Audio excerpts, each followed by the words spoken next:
Bueno, vamos a comenzar con Teodoro Bellorín, los señales en vivo. Amigos de Radio Victoria, ojo con eso, televisión. Como cada 15 días, vamos a conversar de nuevo con Teodoro Bellorín, expresidente de la Cámara de Comerciantes de la isla de Margarita, vinculado a esa isla con pasión todos los días, pero siempre con preocupaciones, ¿verdad, Teodoro? Porque a veces las Así cosas es. no se ven claras. Y yo en esta alianza con Benamérica y con la Escuela de Gobernanza Benjamin Franklin, intento todos los días pulsar hacia dónde vamos, cuándo se abren y cuándo no se abren expectativas ciertas, porque la economía nuestra ha estado maltrecha durante muchos años, pero en el turismo me interesa mucho siempre estar pendiente, porque la isla de Margarita para mí es especial también, pues porque yo soy de allá y quiero que reflote y reflorezca. Pero pensé que tú estarías hoy en Fitben, en Anzoátegui. No, no, no. No, sí fue una delegación de acá, de empresarios del turismo y está presente institucionalmente la Cámara de Turismo y me imagino que la Cámara Hotelera también, ¿no? Pero no, no, yo no, no estoy allá, estoy por aquí, tranquilo. Me gustaría ir, si es a Nato, en febrero del año que viene, finalizando febrero, a Bogotá, que es una feria de turismo interesante. En algunas oportunidades he ido, pero es la feria de turismo más importante de la región. Muy, muy Exacto, importante. Y para Nueva Esparta, en muchos casos, ayudó muchísimo. La presencia nuestra en esa feria conllevó a muchos buenos negocios. claro. Sí. Y sobre esa comisión que fue recientemente a Colombia, ¿lograste saber más o menos qué perspectivas ciertas vislumbraron ellos allí? Bueno, fue muy halagadora la visita, tan así que esta semana vino una representación de Colombia hacia acá, de FENALCO, que es la Federación Nacional de Comerciantes, a reunirse con Fedecámara y algunos representantes de Fedecámara en el Hotel Marriott en Caracas y estuvieron 2 días de trabajo, de deliberaciones, trabajando. Nosotros tuvimos presencia, nuestro presidente de la Cámara de Comercio, José Gregorio Rodríguez, logró entrevistarse con el embajador Benedetti, inclusive están pautando una reunión acá en Margarita en la primera quincena de enero del próximo año para hablar del turismo fundamentalmente, que es lo que a nosotros en la relación con Colombia nos compete, ¿no? Pero una cosa sí va quedando claro en todo esto, ¿no?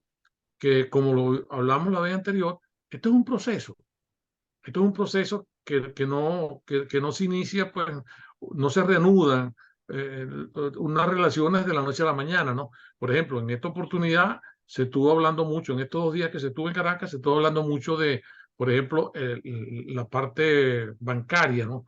Cómo se va a manejar eso? Ese manejo, sobre todo cuando Venezuela padece de sanciones en el área económica, entonces, bueno, hay que arreglar eso. Los bancos venezolanos que tienen sede en Colombia están haciendo propuestas de cómo pueden establecer un fideicomiso para trabajar esas relaciones, ¿no? Pero también es toda la parte logística, el transporte, la parte de aduanas, que también es fundamental. Que si ya antes, cuando había la supuesta normalización, años atrás, 7 años atrás, antes de que se hiciera el cierre, siempre en la aduana, y es una aduana que de alguna manera me tocó por mis relaciones comerciales con Colombia y Venezuela, conocer lo que pasaba, siempre había algunos enredos, ¿no? Además es una aduana muy fluida, ¿no? Y eso es lo que se busca, que vuelva a ser. Pero toda esa parte de logística hay que de nuevo ponerla en funcionamiento y no es fácil. No se hace de la noche a la Hay que mañana. clarificar los procedimientos también, ¿no? Porque los procedimientos aduanales Sí, sí, a veces se convierten en lugar de facilitadores en entorpecedores, ¿no? Por muchos funcionarios que intentan aplicar los así controles es. de manera, ¿no? Entonces es complicado. Así es. Y sobre todo en momentos en cuando se le está desmontando a un sector muy importante en los dos países, ese sistema turbio que tenían de manejo de las trochas para el pase de mercancías. Ujú. y que no eran caleteros como años atrás se veía, sino eran camiones y gandolas que Sí, pasaban pues, a cierta hora de la madrugada con mercancía, sin pagar los impuestos, que en todo caso, ya cuando la Comunidad Andina de Naciones funcionaba, ya no había aranceles, pero sí había el IVA y quedaba una tasa aduanal que se pagaba, que es la misma que pagamos aquí en Venezuela, en Margarita, del 1%, más los registros que son fundamentales. Nosotros creemos que los registros no son necesarios, que saber cuánta mercancía ingresó y de qué tipo y de dónde vino y a cómo, que eso no es importante. Y eso sí tiene importancia para la planificación. Entonces, bueno, como aquí todo eso se fue desmontando, pareciera ser que, bueno, que volverlo a montar va a requerir de tiempo que es importante. sí, porque Entonces, bueno, en eso anarquizar los servicios es muy fácil, la cosa es recomponerlos después. claro, porque es que es que aquí ha habido un proceso de desmontar las instituciones y ese proceso de desmontaje de las instituciones fue con un fin muy claro, pues sí, como a mí no me gusta el sistema, bueno, yo voy a buscar cómo demolerlo. Y una de las formas de demolerlo fue esa, pues sí, decretando esa anarquía que tú señalas que, que cobró vida y que está presente todavía en muchos sectores. Pero Bueno, ahorita estoy leyendo. estrangula gravemente procesos productivos y de mercadeo, ¿no? Totalmente, totalmente, totalmente, totalmente. Y tú que Pero bueno, mencionaste la banca ahorita, fíjate, yo ya recibí un comentario de una persona que trabaja como asesor de muchas empresas en el centro del país. Es margariteño, por cierto. Y me mandó una nota que me dice que si tú vas al banco a retirar $100, en divisa te dan 88, porque el Banco Central cobra una comisión. Luego, con esos $88, vas a hacer unas compras y te cobran el 3% por el impuesto a las grandes transacciones y $18 por IVA. Al final, de verdad, pues que no tiene sentido ya ni siquiera manejar el dólar porque es el único país donde hay inflación en dólar ahorita, es Venezuela. El bueno, dólar tiene inflación. eso es curioso, ¿no? Pero en todo caso son discusiones a las cuales yo no me atrevo a entrar si no tengo la documentación a la mano, pues. Yo sé que el gobierno cobra, yo sé que el gobierno en las últimas semanas ha limitado la venta de divisas a los bancos. Inclusive hay días en los cuales no les ha entregado, suministrado divisas para que ellos vendan a la gente que está trabajando con ellos, ¿no? Sé también, es normal, entre comillas, que lo que tú pagues en divisa, lo que tú pagues en divisa, te cobran una comisión del 3%, Mm. que es un impuesto, eso es una tasa que va al gobierno. Entonces, mucha gente trata entonces de no utilizar divisas si las tiene y buscar en lo posible de tener bolívares porque no te genera ese 3% adicional. Entonces, sí, ha habido una depreciación de nuestra moneda altísima. Ya el paralelo hoy trepó los 11 bolívares. Ayer Por estuvo allá ahí más o menos en 11 y esta tanto. orden, sí. Sí, y ya el oficial ya está en 10 bolívares. Hoy llega a 10 bolívares. ¿Cómo hace el empresario del turismo en este caso? Pues que de repente se vienen viajeros del exterior y de una vez contratan en dólares y se supone que hacen la transferencia respectiva en la misma moneda. ¿Esos empresarios del turismo tienen cuentas afuera o cómo hacen Sí, para...? sí. No, ya se permite tener cuenta en dólares en los bancos nacionales. Ajá. Tienen cuenta en los bancos nacionales y algunos posiblemente tendrán, muchos tendrán cuenta en los bancos del extranjero. Lo cierto es que cualquier operación que tú hagas en divisas tienes que cobrar un 3%. Si no lo cobra, el gobierno te lo va a pechar, pues, Mm. porque en eso sí ha sido eficiente el gobierno, en los controles. En los controles, sobre todo a través del CENIA, ha sido muy eficiente. Pues revisan, van, hacen inspecciones, y si no estás dentro de los parámetros que ellos establecen, corres con multas y con cierres que son muy, muy duros, muy delicados. Pues sobre todo los cierres, que es lo que siempre se ha dicho. Bueno, me multaste, pero ¿por qué me vas a cerrar de más? Pues si te vas a perjudicar tú tanto como yo. Pero bueno, pareciera que es una maldad implícita que hay en algunos sectores que no entienden eso. No será, Teodoro, porque todavía hay mucha discrecionalidad en algunos funcionarios que hacen lo que les da la gana, pasando inclusive por encima de las normativas. Sí, sí hay de eso. Ahora, no es solamente en el ámbito del gobierno nacional, es también No, en no, el no, ámbito de los claro, gobiernos también en los municipales, municipales y los regionales, sí, en el sí. ámbito del gobierno, de los gobiernos regionales, que también han tenido, ante la falta de ingresos vía el gobierno nacional, que antes le daba sus asignaciones presupuestarias, han tenido que recurrir a tasas e impuestos. Y bueno, y dentro de eso hay algunos funcionarios, en algunos casos, que abusan de esa discrecionalidad para tener ingresos adicionales. Cosa que es muy mala, pues. Sí. Pero en todo caso, de lo que se trata es de que a eso hay que encararlo, no por eso se va a dejar de trabajar, no por eso vamos a dejar de seguir luchando, porque, bueno, eh, hay que seguir, hay que continuar. ¿No? Y argumentando y razonando las cosas es como se pueden lograr entendimiento entre el sector público y el sector privado. El problema es que una cosa dicen las normativas generales y otras quienes las aplican. Entonces, Sí, ahí es donde los gobiernos tienen que conformarse con funcionarios que de alguna manera sean éticos y respondan de verdad, pues por lo sí, que... pero pasa también porque a esos funcionarios deben darle unos sueldos, unos salarios que le permitan vivir este, con dignidad, pues, Esa es y que otra no condición. obliguen, que a veces, oye, se ven obligados, entre comillas, pues, a ver, digo, a tener que matraquear porque eso no me alcanza. Y bueno, ahí hay mucha tela que cortar, mucha tela que cortar en esos Sí. casos. Y aunque algunos se molesten, eso no es nuevo, eso no es No, no, no, nuevo no es. No de hay este duda. proceso que llaman revolucionario. Eso ha sido así durante muchos años y no solamente, aunque mal de mucho consuelo de tontos, no solamente en este país, ¿entiendes? Pero son cosas con las cuales uno tiene que lidiar. Nosotros, nuestro negocio, yo siempre he dicho, los, las diferencias, los faltantes, siempre van a existir, siempre van a existir. Por más controles que tú tengas, por muchos factores van a existir. Lo que tú tienes que hacer es tratar de que tus controles sean lo más eficientes posible. Exacto. Sí, es como, pónsela difícil al ladrón, pues, no deje que te robe tan fácilmente. Ponle otra cerradura, ponle una alarma, bueno, en las empresas tú tienes que tener mucho más controles de lo que normalmente se pudiera estilar para ser eficiente. Eso va a seguir existiendo, Y lamentablemente.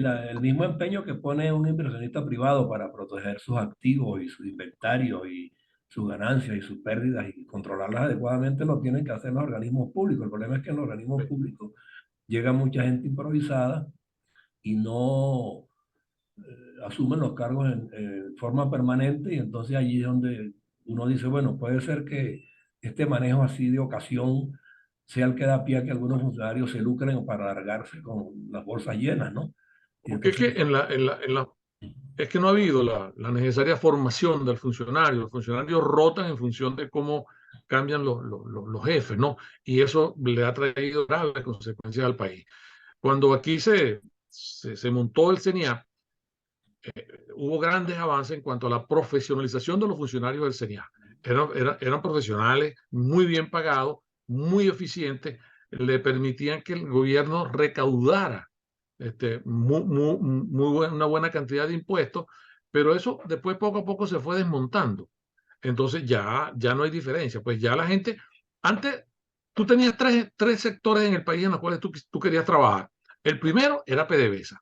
sí, Muchísima gente quería trabajar en PDVSA porque los salarios en PDVSA, los ascensos en PDVSA, y las bonificaciones que se recibían en PDVSA eran muy buenas. Bueno, exacto, ya PDVSA todos sabemos a dónde llegó. sí, Cada día lo que va es deteriorándose más. El otro sector donde la gente quería trabajar era en Polar, ¿sí? exacto. Porque Polar sigue habiendo muchas apetencias de trabajar en Polar, porque es una empresa muy seria, muy responsable, que pagaba debidamente a sus funcionarios. Y una tercera, quizás este no es el orden, era el CENIA, donde, bueno, la gente percibía que en el CENIA había meritocracia, había capacitación permanente, los salarios eran muy buenos, y la gente quería trabajar en el CENIA. Y además, no todo el mundo entraba al CENIA, es decir, tenía que pasar por los filtros correspondientes. Bueno, Bueno, de esas tres qué bueno empresas que quedó tú una sola. qué bueno que tú mencionas eso, ¿no? De la meritocracia, porque es que la buena gobernanza está en función de eso, de preparar a los funcionarios de la manera adecuada. Y yo creo que la gobernanza tiene que enseñarse no solamente cuando llegas a los cargos y dentro de la institución a la que le vas a servir, sino que tiene que haber una escuela de gobernanza que funcione en la academia, donde sea, pero que de alguna manera garantice tres factores fundamentales. Que el individuo llegue a la administración pública con el dominio correspondiente de cómo opera el servicio público desde el punto de vista pues, de los gobiernos, como lo es en la empresa privada, pero al mismo tiempo de las herramientas tenga también la ética y sepa para qué son las instituciones y cómo desempeñarse dentro de ellas pues, en aras de que a los que tú vas a dirigir tengan en ti el ejemplo. Y yo creo que esa escuela de gobernanza no la tienen los gobiernos, pero deberían empezar de alguna manera a fomentarla, bien sea en las universidades o tener una institución, como crear una institución para los policías en un momento dado, en el Cuerpo de Investigaciones Científicas y Penalísticas, que eran unos profesionales de primera talla en materia policial. Bueno, en todas las áreas tiene que haber escuelas de gobernanza para que el individuo se internalice de por qué está allí y cuál es su verdadera función a favor de la gente y respetar al Así es, ciudadano que así es, acude a ellos, pues. así es. Y comenzando por los municipios, que son la parte Exacto. esencial, la parte fundamental en la estructura de un país, pues sí, comenzando por los municipios. Sí, Eh, entonces uno ve que en los municipios los funcionarios, sobre todo los funcionarios medios y altos, rotan en función de cuando rotan los altos. Llega un alcalde nuevo y se cambia todo el tren directivo cuando no debería ser, pues. Si tú no tienes debería un ser. buen administrador, si tú tienes un buen servicio de catastro, ¿para qué vas a mover las piezas?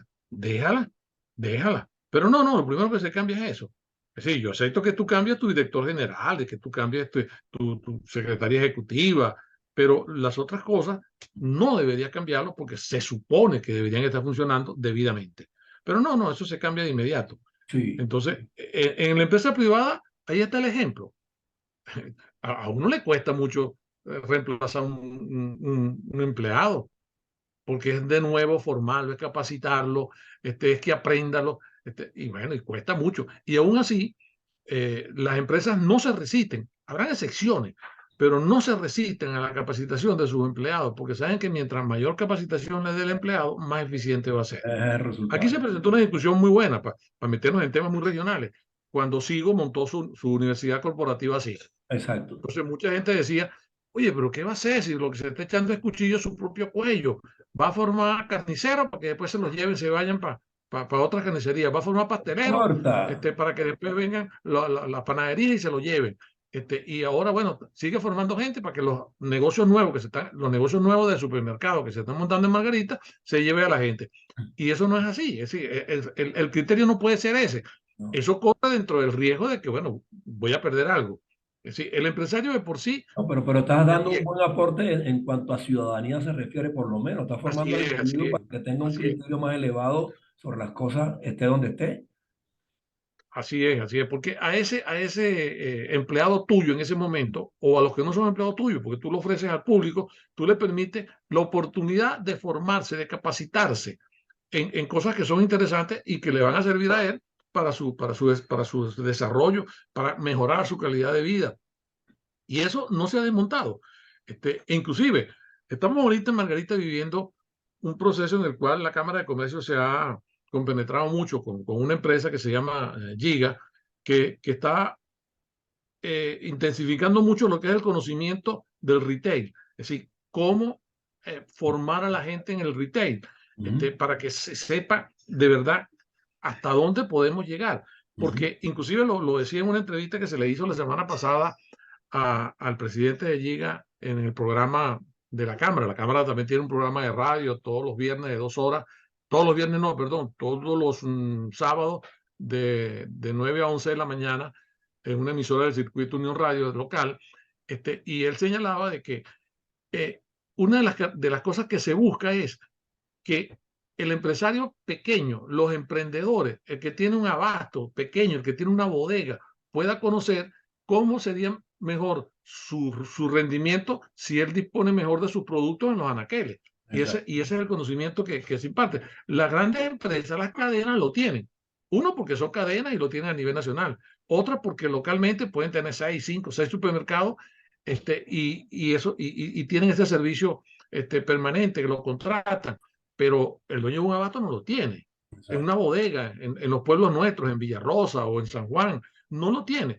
Y hay que ver la importancia que tiene tú saber cómo manejar tus inventarios, cómo exacto, manejar tus faltantes de inventario, que fue un tema importantísimo que se dio la semana pasada, cómo, y es algo permanente, cómo ubicar tus productos en los anaqueles. exacto. Y Sí, se sí, mencionaba un caso muy curioso, ¿no? Los vendedores de Coca-Cola, los que utilizaban las ventas de Coca-Cola, ellos tienen un carnet que se lo guindan en el cuello. Ese carnet tiene la identificación en la parte delantera, es decir, su foto, su nombre y su cargo. Pero en la parte posterior tienen el planograma de cómo deben estar los productos de Coca-Cola en la nevera que Coca-Cola le ha suministrado a ese expendedor exactamente, sí, así es. de alimentos. Porque eso ayuda, porque no es lo mismo que tú pongas eso, como dice uno aquí groseramente, revuelto, de la misma manera en que tampoco ayuda No, y en que tú le y metas es una ahí. premisa, una premisa, Teodoro, que la han practicado desde que se establecieron los centros comerciales en Venezuela. Los gringos enseñan Sí, mucho en ese sentido. Los productos para niños los ponen abajito porque está al alcance del niño justamente. Y le llama la sí. atención y lo agarra y se lo entrega al papá y el papá, a juro, tiene que comprárselo. Esas son Pero eso de pasa, venta. pero eso lo podemos ver en los supermercados que tienen cadena, que son, ¿entiendes? Claro, Pero en un abasto es muy difícil que lo vean. sí. Porque, bueno, a menos que el dueño del abasto o de la bodega sea lo suficientemente inteligente, que sí lo hay, bueno, que ha aprendido a que hay una visual, tienes que Ah, poner tus productos, los que más se venden los tienes que poner aquí, los otros allá, ¿entiendes? Y eso ayuda. Entonces, para eso hay que formar a la gente. así es. Entonces, No, en y eso lo estamos, mismo ¿no? en todos los servicios habidos y por haber. Tú tienes que de alguna manera mostrar una marca de calidad en algún aspecto del servicio Entonces, que lo, prestas. lo, lo, lo importante es que eso se está haciendo, lo estamos viendo, estamos impulsando en Nueva Esparta que este sector que no tiene acceso a estos conocimientos lo tenga gratuitamente, Así es. porque hasta ahora los cursos, los talleres que se han dado han sido gratuitos. Y mañana, aprovecho la cuña, mañana en el Sambil va a haber uno, ya además con un aforo más grande, en uno de las salas del cine que funciona en el Sambil, donde se está invitando nuevamente gratuitamente, de manera gratuita, a que vayan a oír lo que se va a decir. Claro, uno no puede obligar a la gente, pero sí interesarlo. Y hay gente que por más que tú le digas, pues a veces no le presta atención, pero lo importante es quiénes sí le prestan y qué beneficio eso le da. Y cómo después ellos al difundirlo van a demostrar que sí funciona, claro que funciona. Si es una práctica que se ve desde hace muchos años, no solamente por los gringos, sino por los europeos, por los gringos. Bueno, No, Colombia yo nos te lleva digo una los gringos modelito. por ponerte un ejemplo que así comenzó, pues de alguna manera en nuestros países, la manera. Sí, con los CADA, pues los CADA eran un ejemplo de cómo se debía mercadear los productos. Y la gente de Central Mayirense aprendieron mucho de los CADA, pues. Sí. Pero Tanto así, bueno, fíjate que la importancia que está cobrando esto. Ahora que tú hablas de eso y le hiciste promoción a lo que van a hacer en el Sambil. Y hoy sí, también yo recibí una información muy grata porque yo he fomentado aquí de alguna manera pues esa intención de ser didáctico y de reforzar esas premisas de gobernanza tanto en el sector público como en el sector privado. Y por eso yo tengo esta alianza con la Escuela de Gobernanza Benjamín Franklin, porque en esa Escuela de Gobernanza tanto el sector público como el sector privado pueden recibir y aprovechar una cantidad de orientaciones y herramientas para que la eficiencia se haga presente nuevamente en las distintas instancias públicas o privadas. Y producto de ello, ya la Universidad de Santa María, hoy por cierto, se está instalando un curso en alianza con esta Escuela de Gobernanza Benjamin Franklin y en enero comienza uno en Colombia con esta Escuela de Gobernanza Benjamin Franklin con la que bueno, nosotros estamos alineados aquí en Ojo con eso y Radio Victoria, ¿no?